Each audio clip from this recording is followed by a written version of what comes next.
I'm Bridget Bartley with the Woodrow Wilson Rehabilitation Center, and today I have joining me Mr. Vincent Burgess. He is the Commissioner with the Department of Veteran Services of the Commonwealth of Virginia.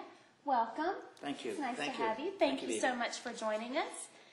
I would like to start off by asking you, how many veterans reside in the Commonwealth? There are approximately 814,000 veterans that call Virginia their home. That's over 10% of the population, and what's even more important, it's over 15% of the voting population, and we vote. Yes. And so I think that's something that we remind our policymakers a lot of. Absolutely, absolutely. What services does your office provide to our veterans? Well, we have 4, and now a 5th with our Wounded Warrior program, which I think we'll talk about a little bit more later. We have 4 programs that are traditional that we've been providing. And I should note that our agency is fairly new. We only became a Department of Veteran Services in 2003. But the services were, I guess, compartmentalized in different parts of the state government. And what they did is they brought them all together under the Department of Veteran Services. The core service that we provide are benefit services to our veterans. And we probably right now have worked with over 100 and maybe 120,000, 110,000 veterans in helping them to process and submit their claims to the federal VA. Because remember now, we're a state agency. We're not part of the federal VA system. And that has translated into about 1.1 or $1.2 billion in compensation that comes into the Commonwealth every year to those veterans. That is our core service, and we have 31 claims officers around the Commonwealth and 21 offices around the Commonwealth. And if you go on our website, which is virginiaforveterans.com, you can then identify what the closest office to you if you're a veteran looking for those services. That's our core service. Then we have what's called the State Approving Agency, which is for the GI Bill. And they have approved over 845 different programs, courses, schools, beautician schools, 4-year colleges, where a veteran who is eligible to use their GI Bill benefits can go and then get a monthly check for attending and taking those classes or those courses. We even have a program that we've approved with the Virginia State Police. When you go in for your basic training, that's considered a school. And many of those individuals that go into law enforcement have had prior military service.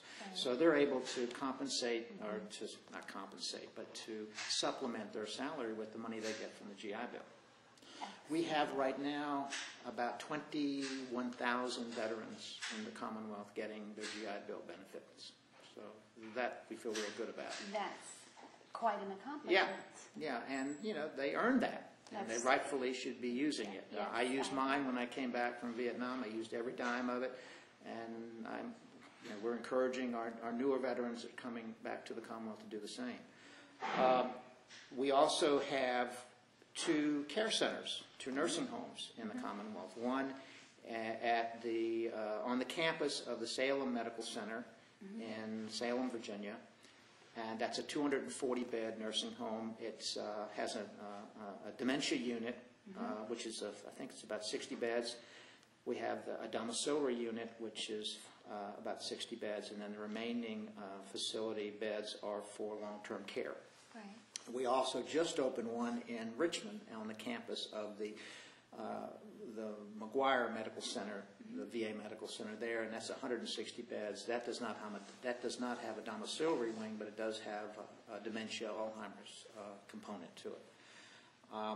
We are looking to also construct one at the Hampton Medical Center in Hampton, Virginia, on their campus, and we are in discussions with a location for Northern Virginia and then for Southwest Virginia.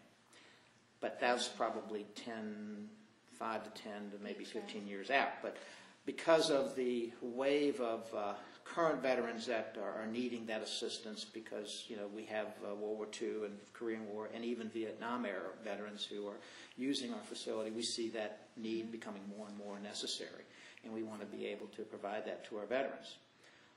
These are, veterans, peers that are in our nursing home. The one in Richmond is private rooms, which is kind of unheard of, and it is a very nice facility, and we really are proud of that. The fourth area of service that we provide is cemeteries. We have 2 Virginia veteran cemeteries. They are modeled after the national cemeteries, but they are run by the state of Virginia, the Commonwealth of Virginia. We have one in Suffolk, the Horton Cemetery, and then we have one in Amelia, the Virginia Cemetery at Amelia. And we just had a dedication of the transfer of property for a 3rd cemetery in Dublin, Virginia, to serve the southwest part of the state. That we'll start construction on that probably in late winter, early spring, and we look to dedicate that and open that up in the fall of 2010. Good, some great accomplishments. Yeah, and then the Wounded Warrior Program, which I think Kathy Wilson, our executive director, was on talking about that, but we can talk a little more about that. Wonderful program. And how does your office play into the Wounded Warrior? Well, it's under our jurisdiction. Kathy works directly for me.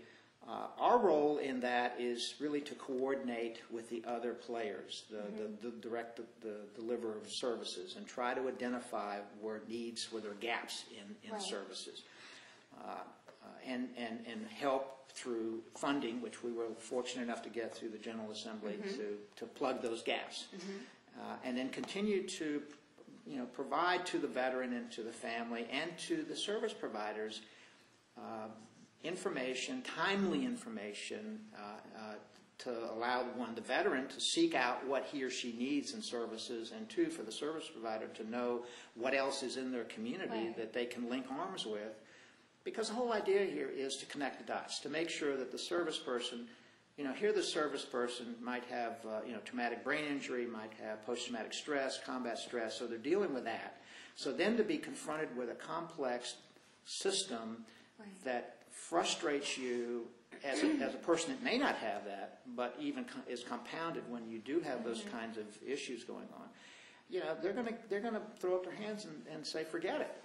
And we saw that in Vietnam with the Vietnam-era folks. We don't want that to happen now. We want to make sure that we give that individual every possible avenue to get the services and the help they need and their family needs, because that's a key part of this whole program. It's not just the veteran, but that veteran's family members. And that, to me, and what the interesting thing is everybody wants to help, and everybody is helping. It's just connecting the dots. It's just making sure that we take advantage of all those resources, and we manage those resources, because we're in a time of limited resources to begin with. And I think that Wounded Warrior, at least from my perspective, that's what we bring to the table. That's what our agency can do. And we have worked very closely with the Department of Mental Health, the Department of Rehab Services, the Brain Injury Foundation, the National Guard, all of the local community groups, private, nonprofit, public, the churches, and importantly the DoD and the VA. Excellent information. Wonderful. Thank you so much for joining us. Thank you. Thank you for your years of service. Thank you. All the good work that you're taking on. Your staff, thank you so much. You're welcome.